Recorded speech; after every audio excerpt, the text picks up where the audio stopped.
매주 월요일 정치 현안을 품격 있게 토론합니다. 김영희 전 의원 나오셨습니다. 안녕하세요. 신경민 전 의원입니다. 네, 신경민입니다. 오늘부터 국감 시작되죠. 네, 그렇습니다. 국감 두 분 다 해보셨으니까 이게 당 차원에서 늘 이렇게 무슨 컨셉을 잡고 주요 이 공격 타겟 잡고 이렇게 준비하잖아요. 그렇죠. 네. 하긴 하죠.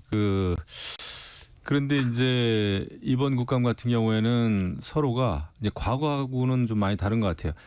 이제 야당의 입장에서는 물론 국감이라고 하면은 그 여당 또 정부를 굉장히 강하게 비판하는 대목이죠.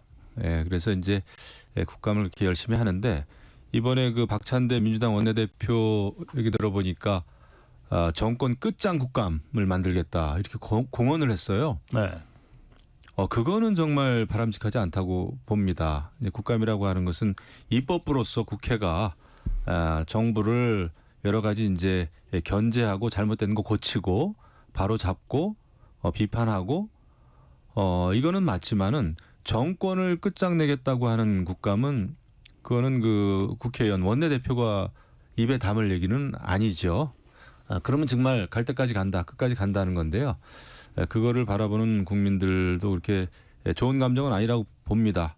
정책 국감이 되기를 원하지만 지금 야권은 뭐 이재명 당대표도 대통령 중간에 끌어내리는 거를 아무렇지 않게 얘기를 하고 있고 또 정권 끝장 국감이라고 이렇게 얘기하는 거 보면은 완벽하게 정쟁 국감으로 갈 가능성이 너무나 크겠다. 이런 생각이 들어서 좀 걱정이 되네요. 신경민. 네, 어느 국감이나 주요 이슈는 있죠. 근데 이번은 좀 다릅니다. 이번은 주요 이슈가 윤석열, 김건희 두 사람한테 딱 포커스가 맞춰져 있고요. 특히 김건희 여사한테 아주 포커스가 무겁게 맞춰져 있기 때문에 김건희 페스티벌 주간 월간이라고 봐도 아마 과언이 아닐 겁니다. 지금 관련되는 상임위만 해도 굉장히 많잖아요. 국방, 운영위가 이제 마지막에 겸임 상임위가 돼서 하이라이트가 될 텐데 이건 이제 11월까지 넘어가거든요. 그렇게 되면은 10월 내내 그리고 11월 초까지 결국 김건희 국감으로 시작해서 김건희 국감으로 끝나게 될 개연성이 굉장히 높습니다. 그리고 이 국감을 가지고 11월에 이제 특검법을 어떻게 갈무리를 해서 11월에 넘어가느냐라고 되기 때문에 10월, 11월을 패키지로 봐야 될 거고요. 결국 이 갈등이 국감을 제대로 할 수 있느냐까지도 아마 결국은 연장이 될 거예요. 그렇게 돼서 12월 국회 이제 마무리까지 넘어가게 됐는데 아마 오늘부터 시작해서 12월 말까지는 대단히 매일매일이 소란하고 아마 심심할 날이 없을 정도로 시끄러울 겁니다. 네. 그래서 지금 신경민 의원 말씀하신 대로 야권에서는 김건희 여사를 국감 증인으로 지금 채택을 했는데 증인 채택됐다고 해서 김건희 여사가 증인으로 나올 것 같지는 않잖아요. 그렇죠. 그럴 경우에 동행명령권 발동까지도 검토한다는 얘기가 나오는데 그건 또 위헌이라고 하는 헌재 판결이 벌써 한 15년 전에 나와 있더라고요. 그러니까 그렇죠. 그렇게 몰고 가려고는 하는 것 같은데 실제로 그게 어느 정도 현실화될까요? 시도는 야당이 물론 하죠. 그런데 이게 항상 문제가 되더라고요. 지금은 이제 김건희 여사가 돼 있는데 증인들이 안 나오는 경우가 굉장히 많습니다. 벌써 교육위만 예를 들어도 대학교 관련자들이 지금 몇 년째 지금 안 나오거든요. 해외로 가버리고 그런 경우가 굉장히 그러니까 총장들 많고요. 이런 사람들이죠. 이런 분들은 지금 국정감사 증인 채택된 지가 굉장히 여러 번이고 오래되고 그랬는데 올해도 어김없이 지금 해외로 나가 있습니다. 이런 경우까지 포함을 해서 또 퍼스트레이디 같은 경우에는 굉장히 정치적이고 정무적인 판단이기 때문에 나오지가 않거든요. 그리고 이제 증인 채택부터 시작을 시끄러워요. 역대 항상 보면 시끄러운데 대개의 경우에는 여야 간사가 합의를 해서 이것을 상임위로 회부를 해서 의결을 하고 이러기 때문에 그 과정에서 조절이 됐는데 이번에는 야당이 단독으로 의결을 해버린 상황이기 때문에 네. 이게 조정이 안 됐거든요. 조율과 조정과 뭐 협의, 합의 이런 것들이 전혀 생략이 되고 바로 의결로 가버렸기 때문에 이게 당연히 문제가 되고요. 아마 동행명령 얘기가 국감 초기에 나올 겁니다. 나오면 이거 가지고도 또 한참 여야가 싸우게 될 수밖에 없고요. 결국은 이게 이제 상임위원장 권한이거든요. 그러니까 상임위원장을 야당이 하는 경우에는 강행을 하려고 하는 곳이 생겨날 수도 있죠. 예. 자, 그런가 하면 이제 국민의힘에서도 뭐 어쨌든 대응을 안 할 수 없으니까 또 꼭 그 대응 차원이 아니라 어쨌든 좀 들여다봐야 된다는 생각들도 해서 이른바 이재명 국감으로 가져가겠다 이런 그 구상인 것 같은데. 그렇죠. 예.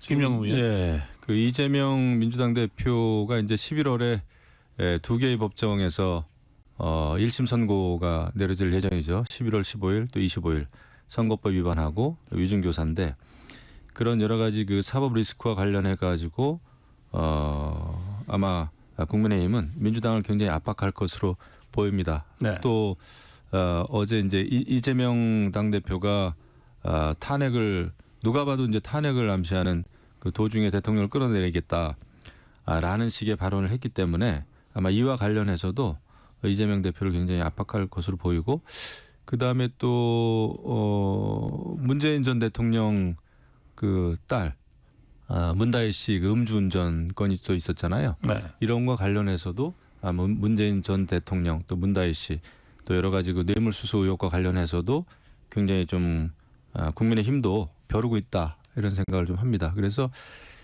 이번 그 가을 정기 국감은 지난 여름보다도 훨씬 더 뜨겁게 더 달아오를 것 같아요.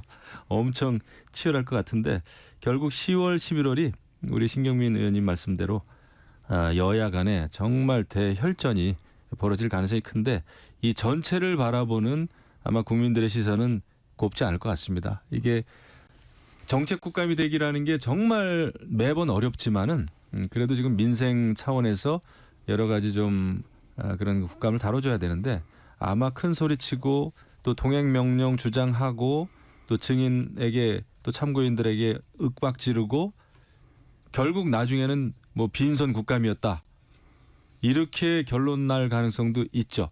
물론 중간에 어떤 특별히 여러 의혹에 대해서 그 증거물들이 정말 나오면은 이거는 이제 걷잡을 수 없는 네. 그런 그 정국으로 이제 가겠죠. 예, 김영우 의원 말씀 중에 그 문다혜 씨 음주운전 문제가 잠깐 거론이 됐는데 이건 사실 뭐 누가 해도 음주운전은 절대 해서는 안 될 범죄 행위고 그런데 이게 이 전 대통령의 딸의 음주운전이고 특히 문재인 대통령이 대통령 때 이건 살인 행위다 뭐 하면서 엄벌에 처해야 된다고까지 발언을 한 게 있어서 이 많은 언론이 지금 이 문제를 다루고 있는 것 같습니다. 문다혜 씨 음주운전 사건은 뭐 변명의 여지가 없습니다. 그건 법률적 절차에 따라서 지금 경찰 소환이 임박해 있잖아요. 경찰 소환하고 그 이후의 법적 절차에 따라서 처리가 될 수밖에 없고요. 이것은 누가 편을 들 수가 없습니다. 이건 부모도 편을 들 수가 없고요. 본인이 책임을 져야죠. 이제 뭐 여러 가지 얘기가 나올 거예요. 누가 술을 먹었느니, 뭐 왜 먹었느니, 뭐부터 시작을 해서 수사 외적인 문제 같은 것도 아마 또 얘기가 흘러나올 수밖에 없는 상황이 돼서 계속해서 시끄러울 겁니다. 근데 문재인 대통령 입장에서 보면 딸 문제가 굉장히 아픈 손가락인 것은 확실하거든요. 이번에 음주 사건까지 겹쳐서 문재인 대통령 입장에서도 부모로서 별로 할 얘기가 지금 없는 상황이 된 거고요. 저는 일단은 문재인 대통령도 뭐 별로 그렇게 이 얘기를 가지고 공식적으로 얘기하기는 좀 어려운 상황인가 아닌가 싶고요. 민주당도 마찬가지 지금 입장이고요. 문재인 대통령과 친하게 지냈던 여러 정치적 세력들도 이 얘기에 대해서는 별로 하고 싶지 않을 거예요. 근데 지금 대통령 자녀 문제가 사실은 역대 대통령들이 거의 다 문제가 됐거든요. 근데 지금 문재인 대통령 경우에도 아들하고 딸 문제가 계속 나왔어요. 근데 아들 문제는 몇 번 나올 때마다 그 아들이 실력으로 이것을 그냥 극복을 해냈어요. 그래서 이건 됐는데 지금 딸 문제는 사실은 별로 그렇게 설명하거나 변명하거나 할 계제가 없었고요. 이번에도 아마 마찬가지로 문재인 대통령으로서는 매우 가슴 아픈 아버지의 입장으로 그냥 남아있지 싶습니다. 예. 지금 이제 오늘부터 국정감사가 이제 보통 20일 동안 하는데 약간 이제 뭐 위원회가 조금 늦게 하는 경우도 있으니까 11월 초까지. 겸임위원회가 이제 하이라이트가 이번에 운영위하고 네. 정보위는 아마 김건희 여사 관련을 뭐 다룰 이슈가 있는지 없는지는 잘 모르겠어요. 현재로서는. 그러니까 운영위가 마지막 방점을 찍을 거기 때문에 그게 이제 11월에 네, 11월까지 열린다고 봐야죠. 자, 그런데 이 국감과 동시에 이 보궐선거가 지금 진행됐습니다. 중간에 있죠. 그리고 국감 끝날 시점에 이재명 대표의 그 선거법 재판 선고 그리고 위정교사 재판 선고가 예정돼 있잖아요. 그래서 굉장히 지금 복잡하게 이게 좀 얽혀 들어가고 있을 것 같아요. 이제 그런 상황에서 이제 재보궐선거 이 지원 유세에 그 각 당의 그 대표들이 지금 나서고 있는 상황입니다. 그런데 이 재보궐선거 얘기는 잠시 후에 하고 그 강화군 지원 선거에 지원 유세에 나선 이재명 대표의 발언이 또 지금 굉장히 논란이 되고 있습니다. 그러니까 윤석열 대통령 탄핵을 사실상 시사하는 탄핵해야 된다고 주장하는 것으로 해석될 수밖에 없는 발언이 나왔고 국민의힘에서 아주 강력하게 비판을 했고 더불어민주당에서는 그게 무슨 탄핵이냐 그냥 교과서적인 얘기지라고 하는 식의 그 공방이 있었습니다. 이 발언은 어떻게 보십니까? 신경민 의원부터. 지금까지 뭐 여러 사람이 또는 국회의원이 탄핵 얘기를 했을 때 이재명 대표 본인은 이 얘기를 하지 않았어요. 공식적인 자리에서는. 비공식적인 자리에서는 어저께 강화군에서 있었던 얘기하고 비슷한 뉘앙스의 얘기를 비공식적인 자리에서는 흘러나와서 언론에 유출이 된 적이 있죠.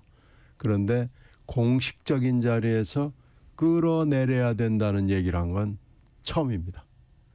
그런 점에서 분명히 의미가 있습니다. 그러니까 뭐 교과서에 있는 얘기를 한 것일 뿐이다라는 얘기는 사실은 뭐 모면하기 위한 것이고요.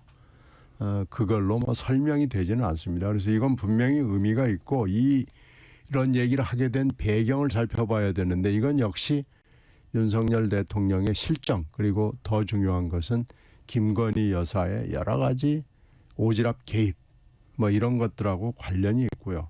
이것을 지금 자극을 하는 거죠. 그것도 여권의 아성인 지역에 가서 얘기를 하는 거기 때문에 시간과 장소가 모두 유의미하다고 파악할 수밖에 없고요. 이것이 아무것도 아니다라고 얘기하는 것은 진심이 아닐 가능성이 있거나 아니면 뭘 잘 모르는 사람이 네. 하는 얘기죠. 김영우 의원.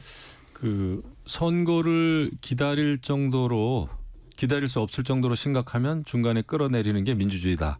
이런 얘기했는데 그런 얘기는 그 정치학 교과서 어디에도 없습니다. 예, 어디에도 없어요. 그 선거로 판단하는 게 맞고 그 다음에 정말 심각한 그 국가 위기를 불러올 정도의 어떤 불법적인 그 증거가 나타나든가 뭐 그러면 모를까 그냥 이렇게 그 보궐선거 유세장에서 이렇게 탄핵을 암시하는 얘기를 한다는 거는 저는 당대표로서는 해서는 안 될 얘기다. 그렇게 따지면은 민주당의 이재명 당대표도 여러 가지 의혹이 있고 사법 리스크가 있고 다음 선거를 기다릴 수 없을 정도로 심각하죠. 국민의힘 입장에서 볼 때는. 그렇다고 해서 아니 국민의힘 입장에서? 국민의힘 입장에서 보면 이재명 대표의 여러 가지 사법 리스크가 심각하죠. 그렇다고 해서 중간에 뭐 끌어내리거나 막 그런 얘기를 할 수가 없잖아요. 그래서 저는 함부로 이야기를 하면 안 된다라는 거고 예. 그 공당의 대표인데 저는 그 이런 얘기를 근데 우연히 했다고 생각되지는 않습니다. 우연히 했다고 생각되지는 않고 그만큼 절실하다. 본인의 어떤 사법 리스크가 그런 생각이 드는데 우리가 이제 정치적인 경쟁을 하고 갈등을 겪는다고 하더라도 입에 담을 수 있는 말의 그 어떤 최소한의 기준이라 그럴까? 품격이 있어야 되는데 이건 너무 막 나가는 것 같아요. 그래서 원내대표도 지금 정권 끝장 국감이라 그러고 김건희 여사에 대해서 아무리 김건희 여사의 여러 의혹이 있고 야권의 입장에서도 그렇고 민심의 기준에서 봤을 때 이해가 안 가는 점이 있다고 하더라도 여기 보면은 박찬대 원내대표는 지구 끝까지 쫓아가서라도 책임을 물을 것이다 이런 얘기도 하고 그랬어요. 글쎄 그 원내대표의 발언이라고 보기에는 너무나 좀 그렇습니다. 제가 볼 때. 그래서 증거를 가지고 정정당당하게 사실을 밝히고 또 법적인 판단을 받게 하고 그런 건 맞습니다. 하지만 뭐 끌어내고 또 이런 어떤 보복하겠다라고 하는 그런 뉘앙스를 풍기는 말을 안 했으면 좋겠어요. 이재명 대표의 그 발언이 그냥 뭐 교과서에 있는 얘기라고 하고 넘어가기에는 매우 중대한 의미가 있는 발언이다. 이건 두 분이 같이 지적하셨는데 지금 김영우 의원은 그게 이재명 대표의 사법 리스크를 염두에 둔 일종의 방탄적 의미가 있는 탄핵 그 발언이다. 이런 해석을 하셨는데 그렇죠. 신경민 의원은 아까 그런 차원으로까지는 분석을 안 하셨어요. 그냥 윤석열 대통령의 실정 그리고 김건희 여사에 대한 그 분노가 이재명 대표의 발언으로 연결된 거다. 이렇게까지만 말씀하셨는데 이 대목은 어떻게 보십니까? 이재명 대표가 11월 달에 지금 두 건의 선고에서 중형이 선고가 될 경우에 이재명 대표가 이걸 아마 퉁치고 넘어갈 겁니다. 지금 전략 전술로는 그 방법밖에 없거든요. 어떻게 퉁을 치죠? 이건 1심 1분이다. 그리고 이건 1심 판사가 검찰이 짜놓은 프레임에서 벗어날 수가 없어서 이렇게 한 건데 2, 3심의 현명한 판단을 기다려보겠다. 그리고 윤석열, 김건희 이 두 사람의 이 실정이 너무 지나쳐서 내가 할 수 없이 지금 싸워야 되니까 여러분이 저에게 계속해서 기회를 달라. 이렇게 할 수밖에 없을 거예요. 그러니까 이재명 대표에게 물론 뭐 방탄이 필요한지 한 상황이 될 정도로 중형이 선고될지는 잘 모르겠어요. 그러나 뭐 중형급은 나올 것이에요. 그러니까 이재명 대표는 이런 논리, 이 서너 가지의 논리를 가지고 방탄을 하면서 11월 선고를 퉁치고 넘어가려고 하기 때문에 사실 이 선고가 이게 방탄으로 될 수 있을까요? 저는 그냥 이렇게 퉁치고 넘어가는 거 외에 그리고 2심부터는 소송 지연 전술을 쓰는 거 외에는 지금 별다른 전술 전략이 없거든요. 그런 점으로 봤을 때는 윤석열 정부에 대한 특히 김건희 여사에 대한 아주 집요하고 치열하고 아픈 공격 이것이 지금 최선의 방어라고 생각을 할 겁니다. 그 문제 관련해서 짧게라도 이 문제는 좀 짚어주셨으면 좋겠는데 그 검사 탄핵 청문회에 이화영 전 부지사가 지금 수영 생활 중인데 나와서 증언을 했어요. 근데 이제 그 과정에서 녹취록이 공개됐고 그러면서 김성태 쌍방울 전 회장이 뭐 정치자금과 관련된 그 진술이 있을 거라는 데 대한 이화영 전 부지사의 이제 그 나는 두려움이 있다. 뭐 이런 식의 녹취록이 공개가 되면서 국민의힘에서 이 추가로 정치자금법 위반으로 이재명 대표와 이화영 전 부지사에 대한 고발 조치를 하겠다. 뭐 이런 얘기까지 지금 갑자기 확대가 돼 버렸는데 사실 이 검찰청문회에는 더불어민주당이 지금 이걸 준비하고 주도한 것 아닙니까? 제가 봐도 심각합니다. 지금 뭐 민주당은 이제 갑자기 불리해지니까 이 녹취록 입수 경위부터 이제 따지고 나오지 않습니까? 근데 그게 중요한 거는 아닌 것 같고 이게 지금 그 녹음된 것이 이화영 전 부지사하고 이화영 전 부지사의 변호인 간의 그 대화가 녹음이 됐는데 그 녹음이 어떻게 됐는지도 참 궁금하지만 거기에 이화영 전 부지사가 분명하게 얘기를 했습니다. 우리 이제 변호사가 알고 있는 것보다 내가 더 많은 거를 알고 있다.